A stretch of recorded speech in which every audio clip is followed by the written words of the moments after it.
What if you could have all the money in the world? This is the kind of crazy, kid-style question I used to hit my grad school roommates with all the time. They got used to it. Eventually their answers got pretty good.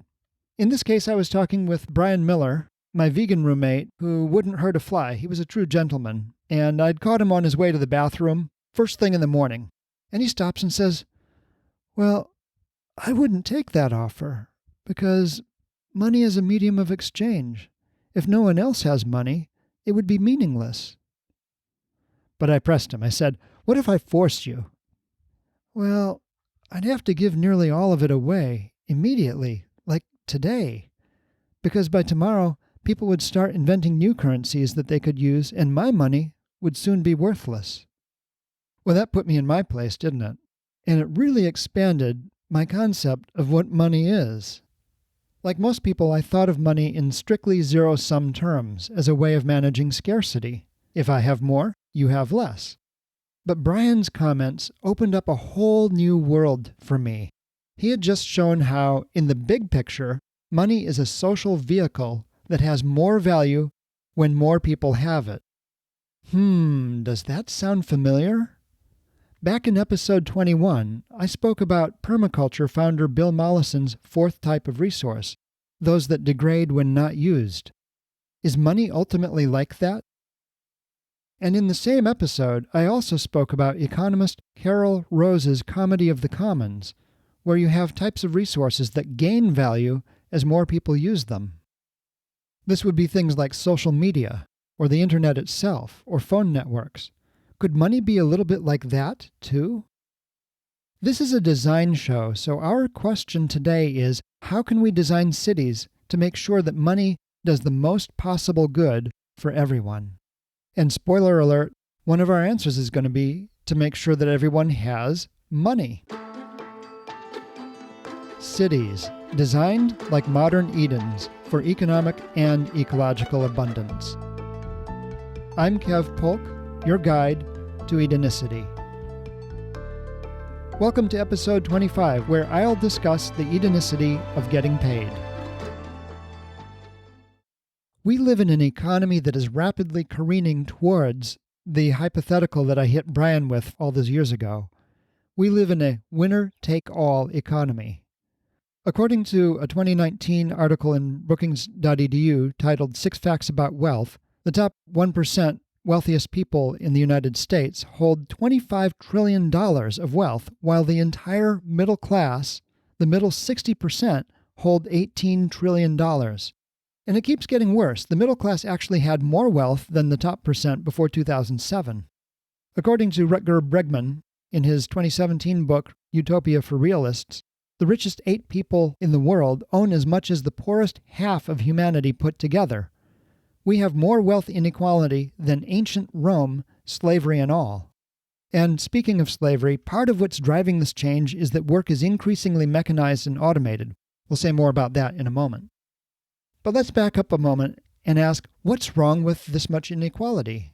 Well, letting people suffer or even starve is cruel, of course, and it's unjust. Bregman points out that for every homeless person in America, there's 5 empty houses. And it's hard to imagine justifying that, given that for many people, homelessness is practically a death sentence.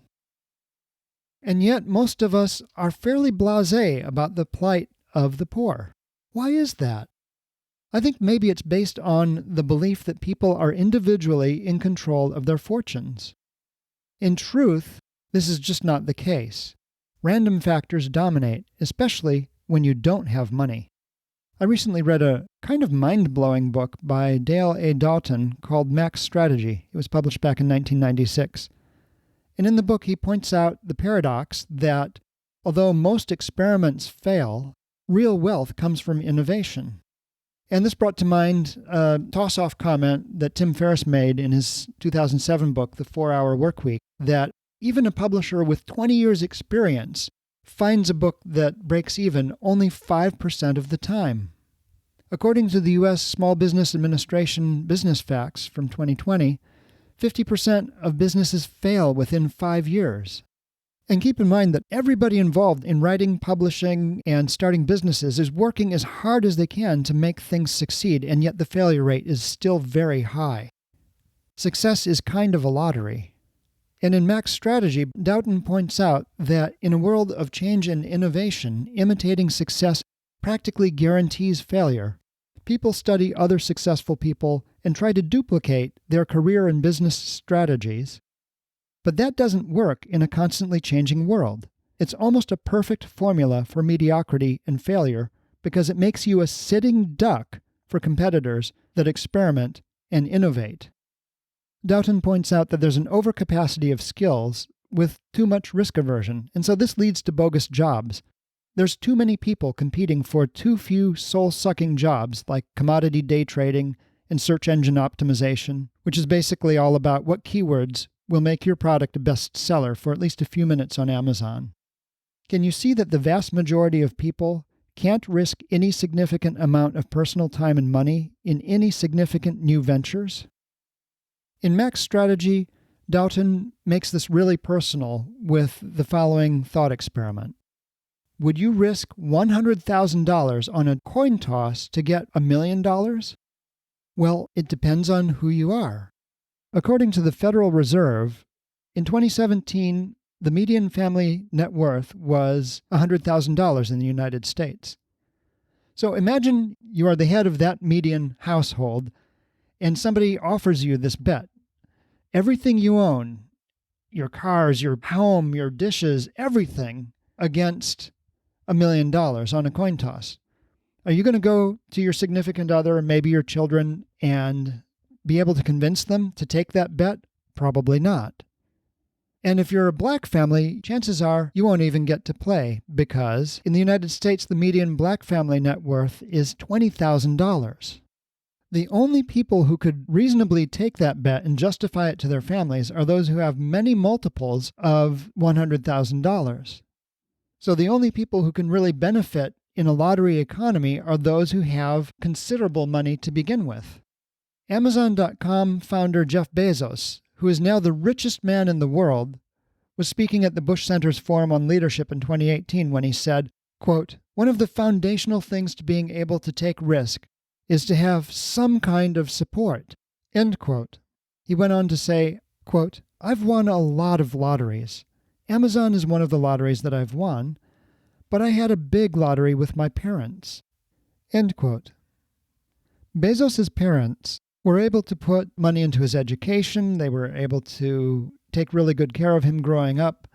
They had the financial means to do that, and they were able to invest $250,000 in the Amazon startup, a pretty good chunk of change that most families in the United States don't have. This really sheds light on the question, why are poor people poor? Now, when you see somebody in the grips of poverty, they are under tremendous stress, and one of the things that happens when you're under stress is that it's a little bit harder to access your rational mind. This is why people sometimes feel their brains shut down during a high-stakes test, for example. And imagine living with the feeling that your very survival is on the line every single moment of every single day. It's just a little bit harder to make good decisions. And so when you see people in the grips of poverty making bad decisions, it's easy to assume that they're poor because of those bad decisions. But in fact, it's really the reverse. Because they're poor, they may not always make the decisions that you would expect. In fact, there's an article in The Economist just today about the economics of bad judgment. But the fact is that most poor people are very hardworking and make much better decisions than you would expect given half the chance, as we'll see in a moment. They just simply can't play the lottery because they're out of money. They have no inheritance, and in many cases, they have difficulty accessing what safety nets are available. And there's large-scale factors at play that push people into poverty. There's been a shift of income, for example, from labor to capital. Now, income from capital is passive income from ownership. This would be investments or royalties. And it grew 6% compared to income from labor between 2008 and 2018, mainly due to global labor markets driving down wages and automation displacing jobs. As machinery replaces labor, more and more wealth is tied up in capital rather than labor. Yet we still tax labor far more than capital, don't we? This is bad policy. This accelerates the concentration of wealth and reduces the number of people who can participate in the economy. How do we correct this? Well, there's, of course, many social programs, such as food stamps, job retraining, but there's inefficiencies involved in all of these, which I'll get to in a moment. But what about giving people free money? In fact, what about giving everybody free money? This would be a universal basic income, no strings attached. Free routine payments to every person regardless of need. It would be a monthly income from the government to everybody. Now, how much would this need to be to keep poverty at bay? According to the U.S. Department of Health and Human Services, the poverty line in the United States is $12,700 per person per year in 2020. So $1,060 per month would be enough to lift every citizen out of poverty. It's actually a sliding scale because a family of two could get out of poverty on $1,400 a month, while a family of three could get out of poverty on $1,800 a month, and so on, because it costs less to share a house and other living expenses. Now you may be thinking, yeah, but does it work? Does giving everybody free money really lift people out of poverty? Well, in his book Utopia for Realists, Bregman lists a very large number of historical experiments going back to Speen Hamland, England, which began in 1795 and was regarded for centuries as pretty much a failure. But now historians are thinking that it may have helped stabilize England's economy, helping it become a world power. In 1964, Lyndon Johnson's War on Poverty involved experiments with 8,500 Americans on universal basic income in 7 states. The results were very encouraging. More graduations, fewer hospitalizations, and people using the money to support themselves while they found higher-paying jobs. In 1968, 1,200 economists signed a letter recommending that the United States begin a program of universal basic income. The Nixon administration pushed this forward in the form of the Family Assistance Plan, which had a 90% approval rating in the press, and passed the House with a vote of 243 to 155 before dying in the Senate due to political infighting and a false report that the experiments had increased divorce rates. Bregman goes on to give many examples of recent successes in Africa, including Give Directly's Cash to the Poor in Kenya, which found that people invested the money in capital for their own small businesses, and 2008 program in Uganda, where the government gave away $400 to 12,000 people who used it mostly to invest in education. Their incomes went up by 50% and their employment went up by 65%. He also mentions a follow-on program in Uganda, which involved giving 1,800 women $150 each, and that increased their incomes 100% after they spent the seed money on whatever they needed to earn a higher income. So the evidence is that the poor actually use the money wisely. Universal basic income directly and effectively addresses poverty. It provides a safety net for everyone because in our world of rapid change, anybody can lose a job at any time, and anybody could have their investments wiped out at any time. It removes the red tape and guesswork involved in distributing aid, and it gets rid of the means test, that degrading process where people have to prove that they're poor enough to qualify for assistance. This is a critical economic point because it takes the distribution of money out of the business of picking winners and losers, which involves making the judgment call of who's the working poor versus who's the lazy poor. Now look, I've lived in the poorest county in Ohio. I've seen things like food stamp scams where somebody will walk into a restaurant with a case of soft drinks trying to sell it to the owner. Where'd they get the soft drinks? Well, with food stamps at a grocery store, and they're basically trying to turn that into money. This is a basic inefficiency built into the food stamp system, which is based on the arrogant assumption that the central planners of that system know better how the money should be spent than the people they're giving it to.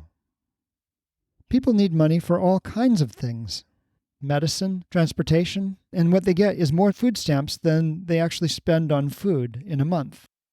I've also seen how in an economy where there's not very many jobs, gig workers, such as handymen, can be no-shows for small jobs because a bigger job comes along last minute.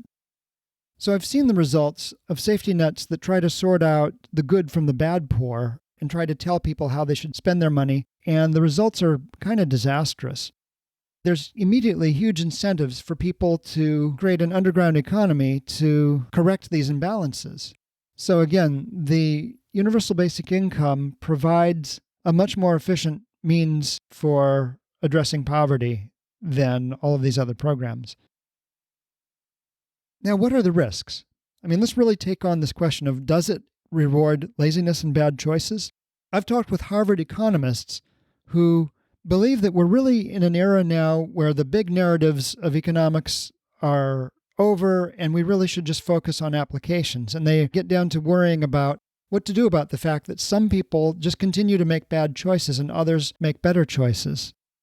I would argue that that's not the place for economic reform and economic policy.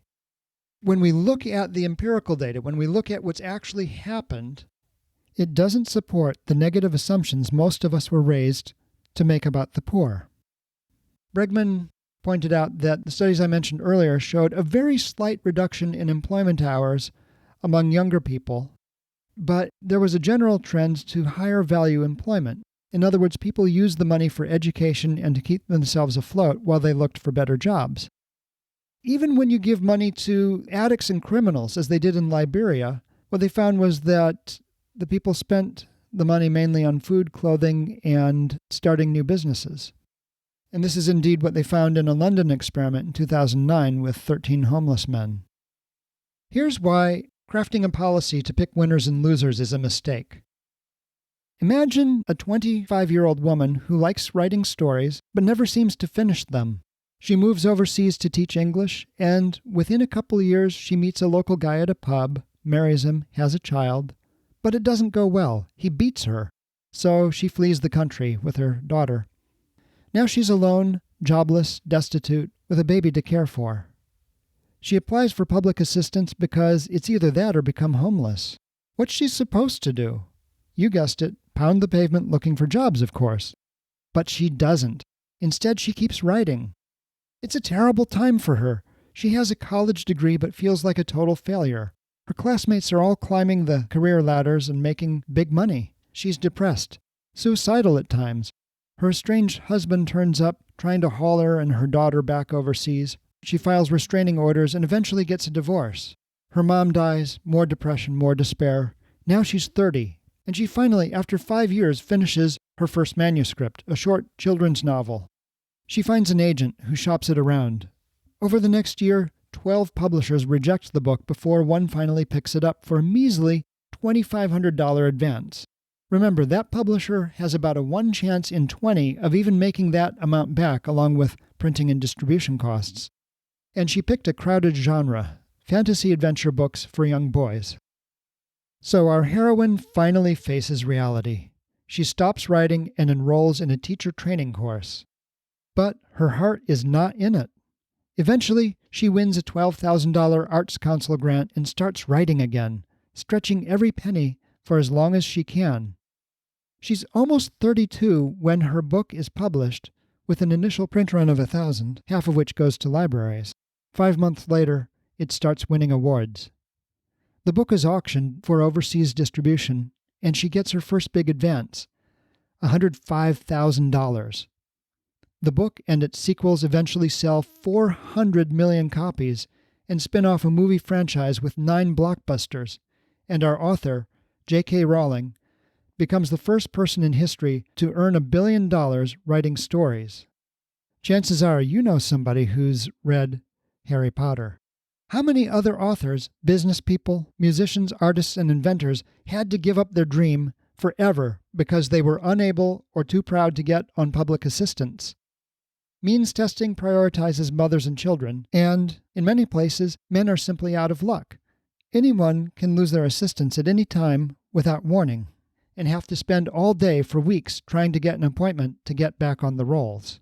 In Max Strategy, Doughton points out that to succeed in business or most any career, you need to start playing games that have big payouts and low costs, over and over again.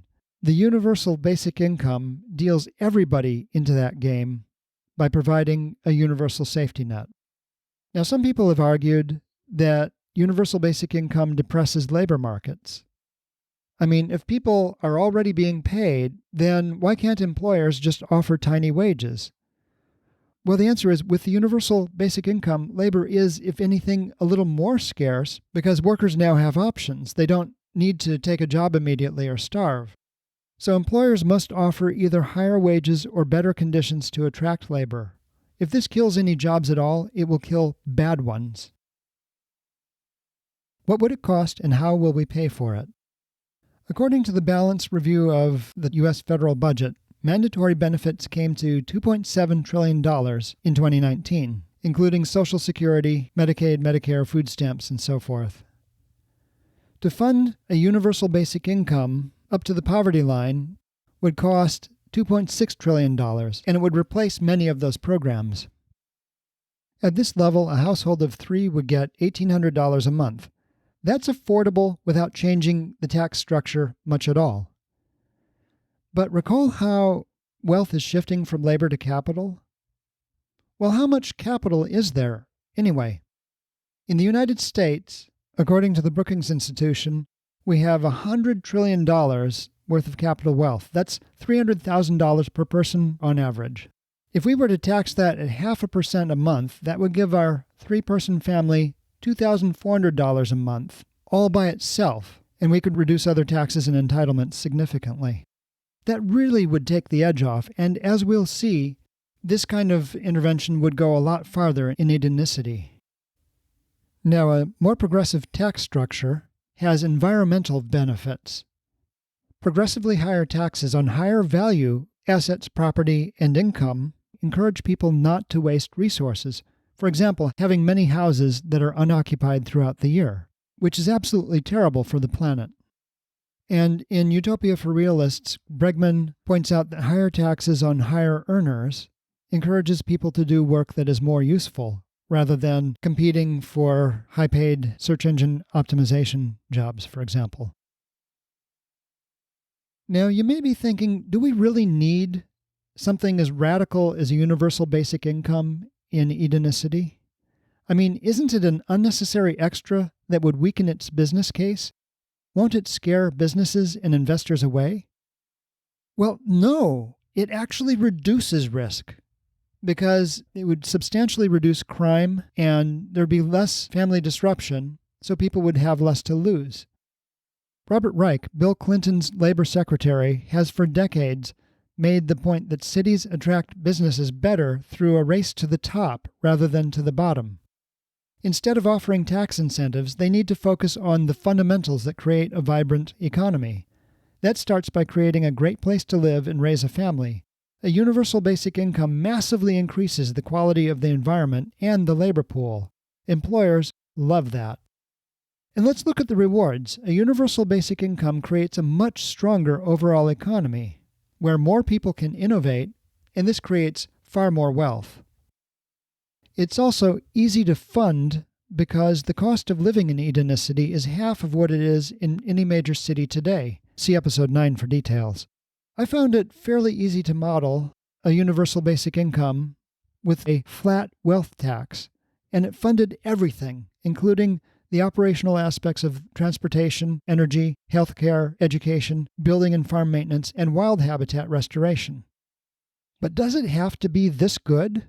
Yes. I mean, cities don't strictly need fancy fiscal policies or free transit systems any more than clothes need to be beautiful, or iPhones need to look cool, or for that matter, cherry trees need more than a few blossoms in the spring. But this is Edenicity we're talking about. The whole point is that it's much, much better than it has to be by design. And that design includes making sure that everybody has money.